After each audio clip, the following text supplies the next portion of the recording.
We've been here about 5 years. New Jersey's been allowing craft distilling since about 2013. At the basis of everything, it's really simple. We're just doing a separation by evaporation. So we're gonna start in the still, and we fill the pot with alcohol, water, and depending on what you're making it from, it'll be all sorts of things that will add to the flavor of your spirit. This right here is a steam jacket, so we're gonna fill that with steam. It's gonna like heat everything up nice and even.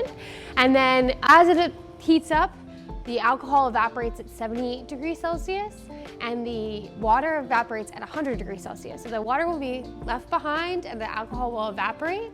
And because gas likes to take up the shape of the container that it's in, it'll go up into this part is called the line arm. It'll direct it over.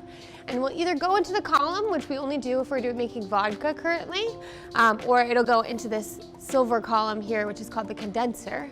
And that will cool it back down, and then it comes out through this spirit safe, and we'll collect it into a tote like this, or like one of our silver tanks. So for vodka, what we're gonna do is this is gonna be just alcohol and water, like as close to just alcohol and water as possible, because you wanna have a nice clean flavor.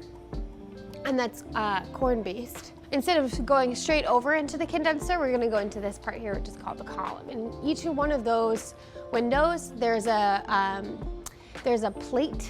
It's a little copper plate, it's perforated, and the alcohol will recondense onto each one of those plates. And because copper is a really good conductor of heat, it will heat back up and it will re-evaporate. We're like re-distilling it, basically, re-separating it, getting it cleaner and more pure. So we can get a little bit higher of an alcohol when we're doing vodka and a lot cleaner of a flavor, which is what we're looking for.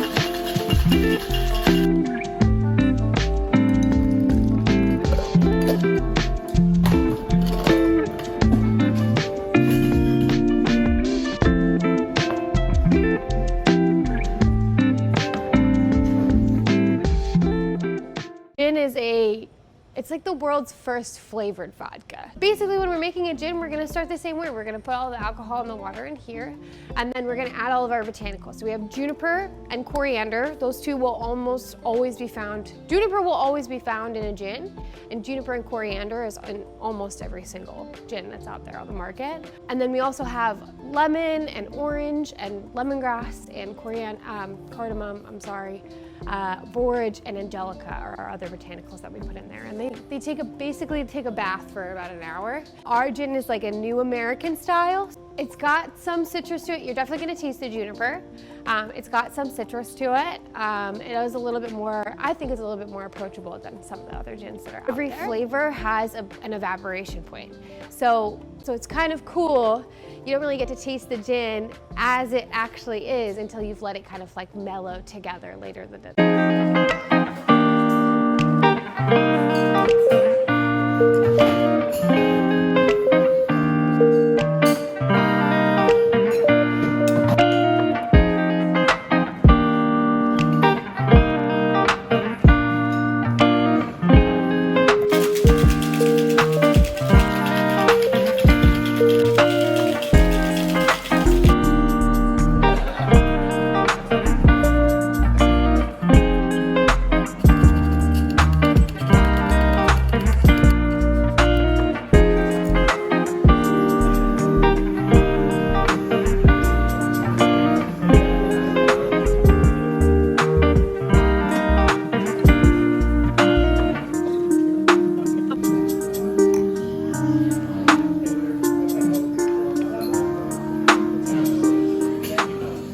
Aquavit is like a Scandinavian-derived spirit.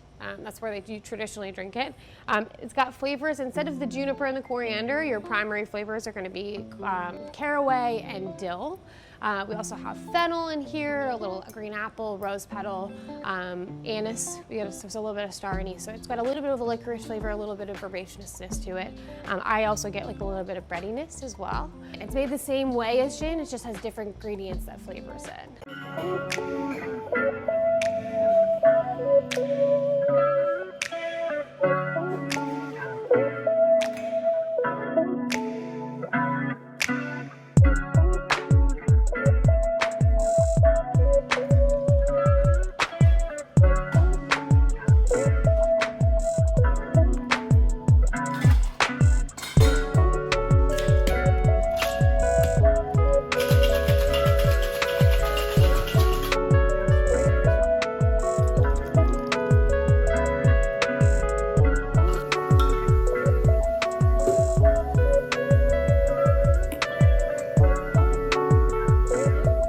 Notice these are clear and this is not clear, but this does come out clear when we first make it. So the bourbon, we're gonna run it through the still 2 times. We're gonna start by creating the beer. It's all New Jersey grown grain.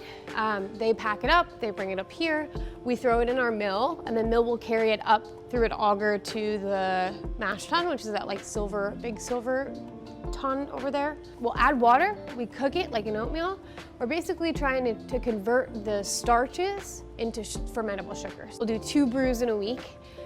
One will get transferred over to the fermenter tanks and the other one will ferment in the mash tun. And then after about a week, we'll transfer it over to the still using a pump and hoses. It's gonna come out clear. It's gonna come out between 140 and 160 proof. We're gonna proof it down to about 120 proof, and then it goes in one of these barrels. This is what the inside of a barrel looks like. They char the inside.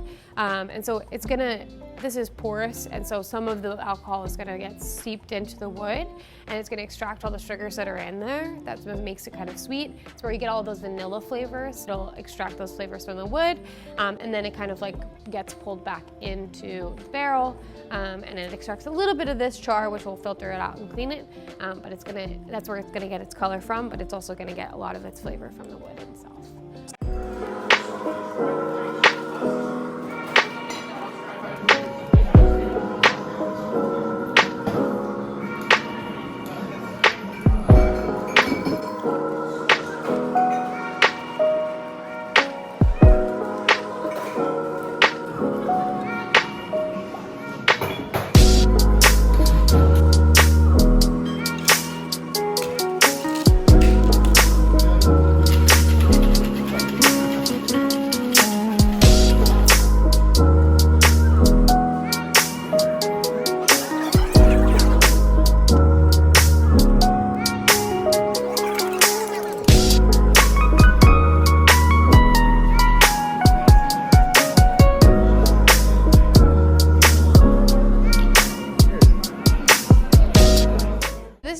We distill it very similar to the gin or to the aquavit, so we're gonna add cinnamon, allspice, clove, orange, cherries, a bunch of different dessert flavors.